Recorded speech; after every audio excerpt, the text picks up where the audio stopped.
Altin Doci nuk është lënë asnjëherë pas dore nga organizata kriminale Çopja, fakt që del qartë nga materialet hetimore të SPAK-ut. Në dosje, zbardhen komunikime në platformën e koduar SkyEdz, të zhvilluara në periudhën kur Doci ishte nën hetim dhe më pas në paraburgim për ngjarje të rënda kriminale. Nga bisedat, rezulton se antarët e grupit shprehnin shqetësim për arrestimin e tij dhe diskutonin mënyra për ta nxjerrë nga burgu, pasi mungesa e tij i kishte lënë pa ekzekutor. Paralelisht, ata flisnin për mbulimin e shpenzimeve familjare dhe pagesën e avokatëve, në një përpjekje për ta mbajtur të lidhur dhe të heshtur.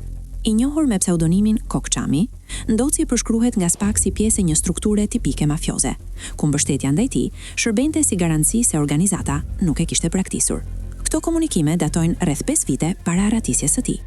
Aktualisht, Doci është në kërkim dhe akuzohet për vrasjen e 3 fishte në Bradashesh, për vrasjen e Kelvin Brahos, si edhe për përfshirje në grabitjen e rreth 5 milion eurove në Rinas. Emri i tij del si në dëshmitë e Nureddin Dumanit, ashtu edhe në mesazhet e SkyEdz. Sipas SPAK, ai ka pasur rolin e krahut të armatosur të grupit Çopja. Megjithse konsiderohej i burgosur me rrezikshmëri të lartë dhe ndodhej në qeli, Doci arriti të arratisej, duke u shpallur më pas në kërkim ndërkombëtar.